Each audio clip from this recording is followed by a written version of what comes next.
Ford has revived the Ford Capri for 2024, the rally legend of the 70s, of the 80s, beautiful coupe shape, rear-wheel drive, looking super tight, and I would love to have one right now in 2024 as well, and I can't wait to see what this looks like.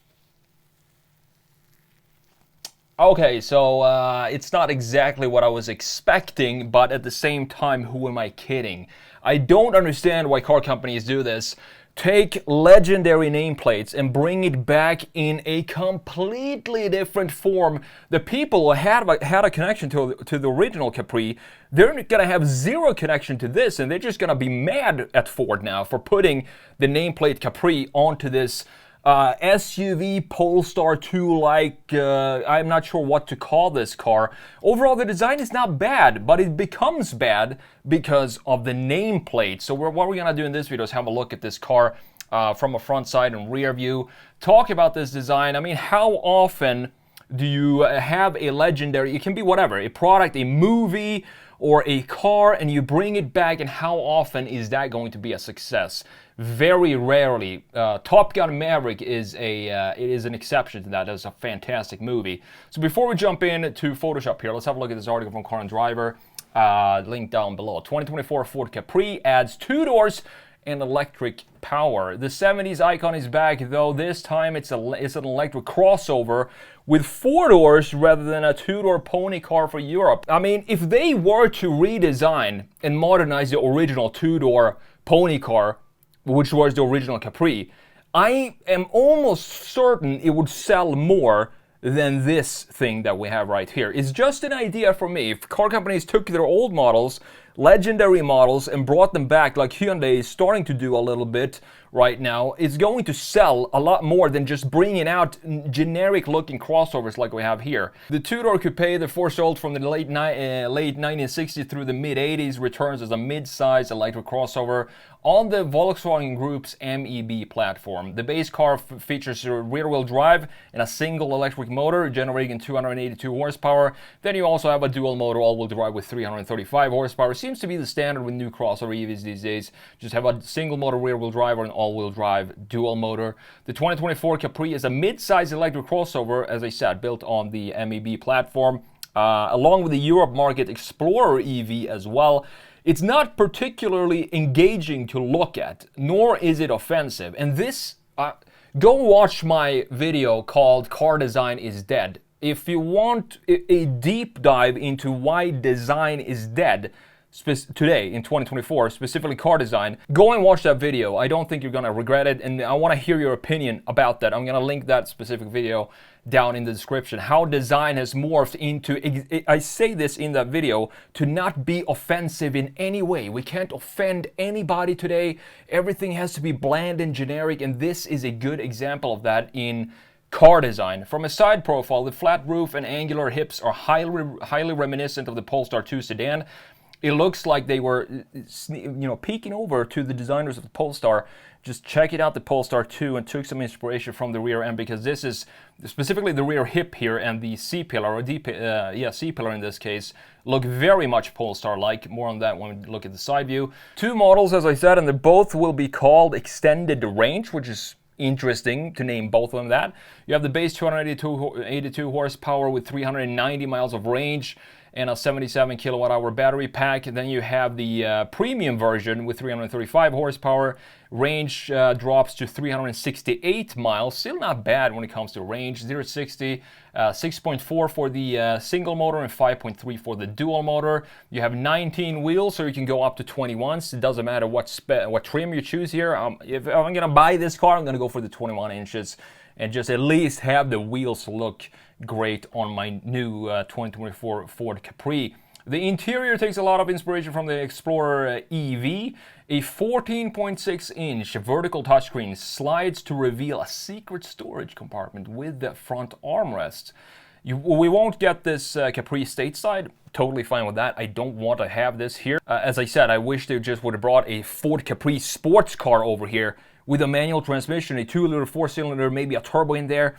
Would be absolutely fantastic to have, and would be a breath of fresh air in this day and age we're living in right now.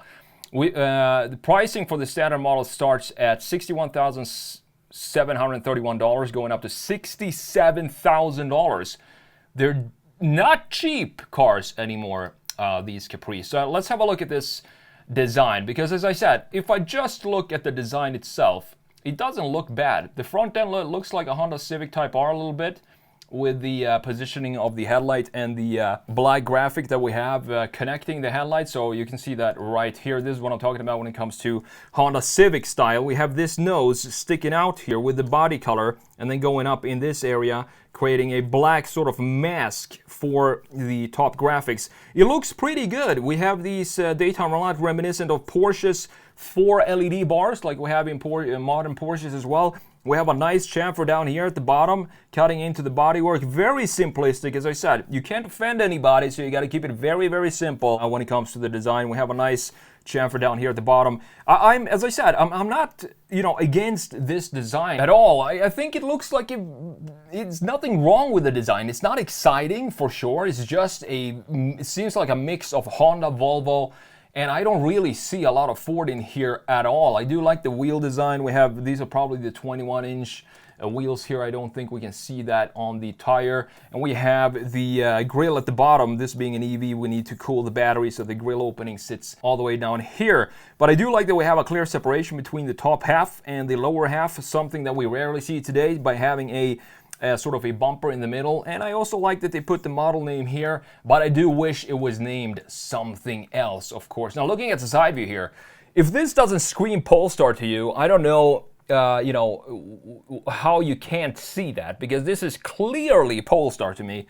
The greenhouse specifically, with this angle here, sharp corner, black graphic, black A-pillar here, and then we have this section here in the back.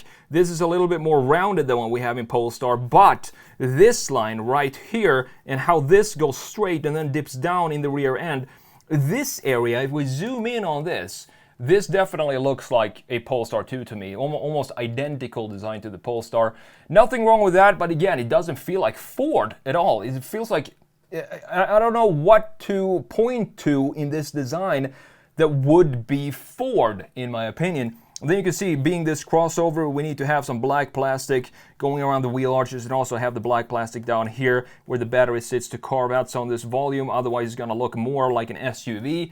And we're in this era now where companies are dropping these crossover SUVs like we have right here with a sporty rear end. So we cut it right here instead of having it be functional and stretch it out something like this. And they also try so hard to make it not look like it sits higher than it does. It just baffles me that why don't we just lower it from the start, make it as low as possible. I mean, the M5 is built on the new M5 is built on the same platform, the i5. It still doesn't look like a crossover, so we can still have good looking proportions and sedan-like style or wagon-like styles, even if it's an EV that needs to house a battery down here. But now we're like dropping EVs, we're putting the batteries in here, and we still try so hard to make it not look like a crossover, even though, that's essentially what it is. It's a very confusing time in car design, in my opinion. I don't really understand what's going on. And in the back here, this looks like it could be maybe some Chinese car without any specific identity, because again, there's not a lot of Ford here. We even have some Ferrari style with these lights up top, and then they decided to make them curved down at the bottom. And I do believe that these graphics here are some inspiration from the original Capri, specifically the front end and the rear. You can see that right here, and I'm not sure why they put these two cars together. They're completely different in philosophy, in soul, in design, in proportions, in drivetrain. They're nowhere near the same car as we had back in the 70s and 80s. But I do like the styling, the sketch technique that we have here. These look almost like watercolor sketches. Beautiful sketches, and here you can see the interpretation of the modern style for the headlights here. Compare that to the old style of the beautiful original Capri right there. So let's move on to the rear view here. We talked about the rear view. Beautiful styling in the back as well. Again, very generic and simple, clean design. It looks almost Scandinavian to me, this styling, and as I said, a lot of Polestar in this area because of the simplicity, but it's not as tight as Polestar when it comes to the graphics. The body lines have a little bit more curvatures to them here than we have in the Polestar, and also the graphics here also have a little bit more organic feel mixed with some simplistic styling for the surfaces. Now looking at the interior here, again, nothing wrong with this interior. We have this big 14.3, I think they said, infotainment screen right here in the middle. And we do have a gauge cluster here as well that just sits behind the steering wheel without any sort of effort to make it look integrated and nice in the interior. Then we have this ambient lighting piece up here. I'm not entirely sure what this is, but it looks to house some sort of technology in there. And the rest of the interior is pretty much plain. There is nothing going on except for the screens and a couple of buttons right here on the steering wheel. So overall, I mean, I'm getting used to this trend now, bringing back, you know, legendary nameplates and putting them into packages that has absolutely nothing to do with the original car, and I don't understand the reason behind it. That's the thing. Is it just to annoy people, to, you know, who used to, if I were like 60 years old, I used to have a Capri as my first car when I was, whatever the age would be, 20 years old. And then I have a connection, I have an emotional connection to that name. And then Ford drops something like this, I would just be pissed off and say, what are they trying to do here?